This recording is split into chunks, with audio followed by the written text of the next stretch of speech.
New session of KCC tutorials.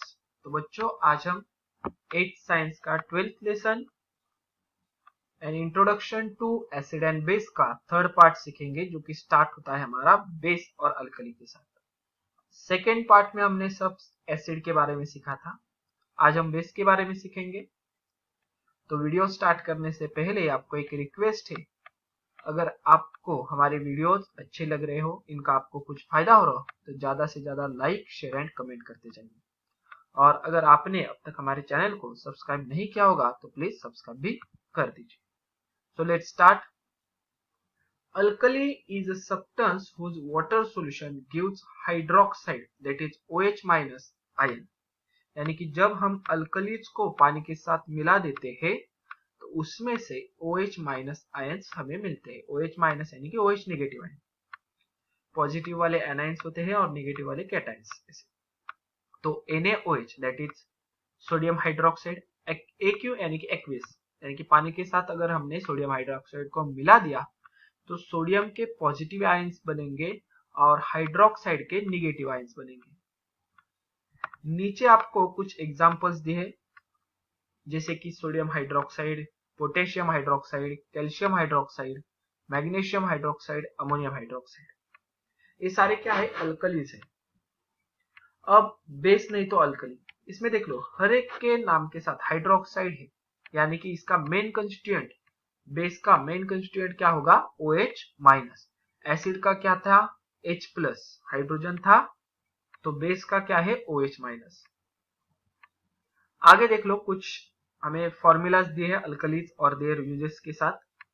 तो sodium hydroxide, जिसका common name है कॉस्टिक सोडा। अब कॉस्टिक सोडा का फॉर्मूला आता है NaOH, sodium Na hydroxide OH। और सोडियम हाइड्रोक्साइड हम यूज करते हैं वॉशिंग सोप्स में, यानी कि डिटर्जेंट पाउडर्स वगैरह में, टाइड, एरियल, रीन, जितने सारे अलग अलग डिटर्जेंट पाउडर्स है उसमें हम सोडियम हाइड्रोक्साइड यूज करते हैं। देन सेकेंड अल्कली है पोटेशियम हाइड्रोक्साइड, जिसे हम पोटैश भी बोलते हैं।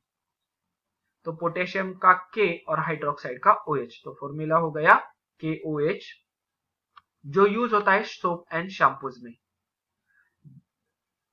हमारे बाथिंग सोप्स होते हैं उसमें, और शैम्पूज में पोटेशियम हाइड्रोक्साइड रहेगा। थर्ड वन है कैल्शियम हाइड्रोक्साइड, जिसे हम लाइम वाटर भी बोलते हैं। उसका फॉर्मूला है CaOH2। अब CaOH2 किस में यूज होता है? तो लाइम नहीं तो व्हाइट वॉश। आपने कई बार देखा होगा व्हाइट वॉश करना है, जो बिल्डिंग्स बनती है तो पहले उन्हें व्हाइट वॉश देते हैं, एक सफेद कलर से। तो उस व्हाइट वॉश के वक्त हम लाइम वाटर यूज करते हैं। Magnesium hydroxide that is also called as milk of magnesia, जो कि MgOH2 उसका फॉर्मूला है। और ये यूज होता है acidity resistance medicine that is antacids में। अब एंटासिड होता क्या है? Milk of magnesia. जितने सारे एसिड के उल्टा जब एसिडिटी हो जाएगी हमें, तो यूज करने वाले जितने प्रोडक्ट्स होते हैं, देखो इनो, एसिडिटी हो गई हमें तो हम इनो लेते हैं। तो एड देखी होगी आपने कि 6 सेकेंड में आपको इफेक्ट मिलता है, तो उसे बोलते हैं एंटासिड। जब एसिडिटी हो जाएगी तो आपको वो लेना है। तो इसमें magnesium hydroxide that is milk of magnesia use होता है एसिडिटी से रिलेटेड, यानी कि रेजिस्टेंट मेडिसिन में। देन फिफ्थ अल्कली है हमारी अमोनियम हाइड्रोक्साइड, NH4OH फॉर्मूला जिसका है। अब अमोनियम हाइड्रोक्साइड यूज होता है फर्टिलाइजर बनाने के लिए, जो खेती के लिए खाद बनाते हैं हम, फर्टिलाइजर्स अलग अलग, उसमें यूज होता है। Then properties of alkalis. Alkali has bitter taste. तो आपको याद रखना है कि एसिड की जैसी सार टेस्ट होती है, वैसे ही अल्कलीज की बिटर टेस्ट होगी। देन सेकेंड है दे आर स्लिपरी। एक आपको क्या करना है, देख लो आपकी डिटर्जेंट पाउडर कौन सी भी रहने दो घर में, तो आपके हाथों पर लेके दो आपके जो उंगली है, उंगलियों के बीच में उसे थोड़ा रब करना है उस डिटर्जेंट पाउडर को, तो आपको एक स्लीपरी पोर्शन नजर आएगा उसमें।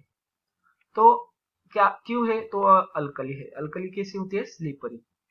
Then alkali contains hydroxide as a main constituent. Alkalis का मेन कंस्टिट्यूएंट है हाइड्रोक्साइड, दैट इज OH-।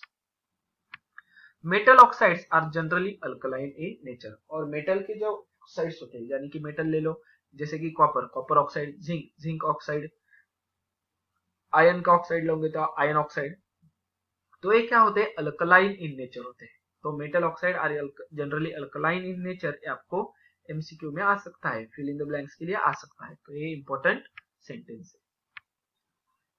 अब बात आती है न्यूट्रलाइजेशन की। तो न्यूट्रलाइजेशन क्या होता है? When we seen that acid contains H+, acid में क्या होता है? H+, that is hydrogen ions. Alkalis में कौन से होते हैं? OH-, that is hydroxide ions. जब हम एसिड और बेस को एक साथ मिला देते हैं, यानी कि एक बाउल में अगर हमने HCl ले लेंगे, एसिड एज एसिड HCl लेते हैं हम एक बीकर में, और उसमें हम NOH बेस डालेंगे, तो क्या फॉर्म होता है? जब एसिड और बेस एक साथ मिलते हैं तो salt and water are form by the combination of acid and alkali. तो एसिड और अल्कली साथ आने से सॉल्ट एंड वाटर फॉर्म होता है। इसी प्रोसेस को हम कहते हैं न्यूट्रलाइजेशन। यानी कि न्यूट्रल क्या होता है? देख लो, गाड़ी न्यूट्रल होती है हमारी, यानी कि क्या? वो आगे भी नहीं जा रही है, पीछे भी नहीं आ रही है, न्यूट्रल पर है, उसका गियर 0 है। वैसे ही जब सब्सटेंस एसिडिक और बेसिक सब्सटेंस एक साथ आते हैं, जो नया सब्सटेंस तैयार होगा वो न्यूट्रल बन जाता है, यानी कि वो ना ही एसिड रहता है न ही बेस रहता है, इसलिए उस प्रोसेस को कहेंगे हम neutralization process. This chemical reaction is called as neutralization. So एक एग्जांपल दिया है हमें, HCl plus NaOH gives out NaCl plus H2। और ये जो ऊपर वाली लाइन है ये आपको ध्यान में रखना है, acid plus base gives out salt plus water, ये है न्यूट्रलाइजेशन रिएक्शन। अगला टॉपिक देख लो, डू यू नो में hydrochloric acid is present in our stomach. हमारे स्टमक में हाइड्रोक्लोरिक एसिड है, ये मैंने पहले ही बता दिया था। तो वही it helps to each digestion process. हमारा जो फूड होता है उसे इजीली डाइजेस्ट करने के लिए हाइड्रोक्लोरिक एसिड मदद करता है। However excessive acid leads to indigestion. मगर कई बार हमने अगर खाना खाया नहीं तो एसिड तो सीक्रेट होता ही रहता है, जिसके कारण हमारे स्टमक में एक्सेसिव एसिड बन जाता है।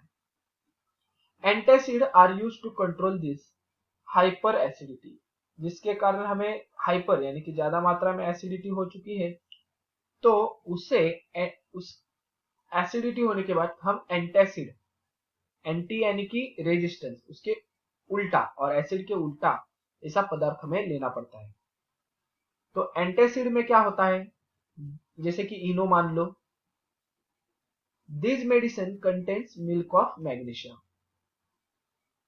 तो इनो वगैरह में milk of magnesia that is MgOH2 magnesium hydroxide होता है।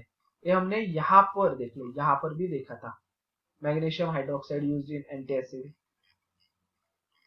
सच alkaline medicine neutralise excess acid present in the stomach. ऐसे जो अल्कलाइन मेडिसिन होते हैं वो क्या करते हैं? तो स्टमक के अंदर वाले एसिड को न्यूट्रल करते हैं। तो मान लो आपके पेट में एसिड है, आप इनो पियोगे पानी के साथ तो आपके पेट में बेस चला जाता है। जब स्टमक में रिएक्शन होती है तो आपके स्टमक में क्या फॉर्म होगा? सॉल्ट एंड वाटर, यानी कि आपके पेट के अंदर जो एक्सेसिव एसिड था वो कन्वर्ट हो जाएगा सॉल्ट और वाटर में, जिसके कारण आपके पेट को राहत मिलती है, आपकी एसिडिटी कम हो जाती है। वैसे ही और एक एप्लीकेशन है, देख लो, the acidity of soil increase due to the excessive use of chemical fertilizer. Chemical fertilizer ज्यादा मात्रा में यूज करने की वजह से, केमिकल फर्टिलाइजर्स में नाइट्रिक एसिड्स होते हैं, तो एसिडिटी बढ़ जाती है। Under the guidance of agriculturists, limestone or lime water is mixed with the acidic soil. तो एग्रीकल्चरिस्ट यानी कि जो एग्रीकल्चर के साइंटिस्ट हैं, उनके गाइडेंस के द्वारा हमें क्या करना होता है, तो उस जमीन की कितनी एसिडिटी बढ़ गई चुकी है उसी मात्रा में उस जमीन में हम लाइमस्टोन नहीं तो लाइम वाटर मिक्स कर देते हैं। सेम प्रोसेस उस फार्म के मिट्टी में होता है कि फार्म में जितना ज्यादा एक्सेसिव एसिड होता है वो इस लाइमस्टोन नहीं तो lime water that is alkali material के साथ रिएक्ट होता है और ज्यादा एसिड का बन जाता है salt and water. Such alkaline substance neutralize excessive acid present in the soil. ऐसे अल्कलाइन जो मेटल होते हैं वो एक्सेसिव एसिड को न्यूट्रलाइज कर देते हैं, जिसके कारण हमारी जो एसिडिक सॉइल हुई थी वो अगेन फर्टाइल सॉइल बन जाती है। यानी कि फर्टाइल सॉइल यानी कि जिसमें अगेन क्रॉप्स आ सकेंगे, अलग अलग हमारे जो व्हीट ज्वार कुछ भी क्रॉप रहेगा वो आ सकेंगे। तो इसी पॉइंट के साथ ये हमारा पूरा चैप्टर खत्म होता है। अगले पार्ट में हम इस चैप्टर की एक्सरसाइज लेंगे। तो आशा करता हूं ये पूरा चैप्टर आपको अच्छी तरीके से समझ में आ चुका होगा। अगर इस पूरे चैप्टर में आपको कोई भी डाउट हो तो हमें कमेंट बॉक्स में जरूर आपका डाउट लिखो, हम उसका सॉल्यूशन, उसके कुछ भी क्वेरीज, उसका आंसर हम आपको दे देंगे। अगर हमारी ये वीडियो आपको अच्छी लगी होगी तो प्लीज ज्यादा से ज्यादा लाइक, शेयर एंड कमेंट करते जाइए।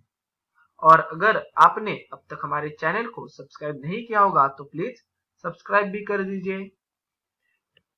केसीसी ऑनलाइन ट्यूशन का अगर आप हिस्सा बनना चाहते हो, हमारी ट्यूशन ज्वाइन करना चाहते हो, तो डिस्प्ले में दिए गए नंबर पे कॉल करके अधिक जानकारी ले सकते हो।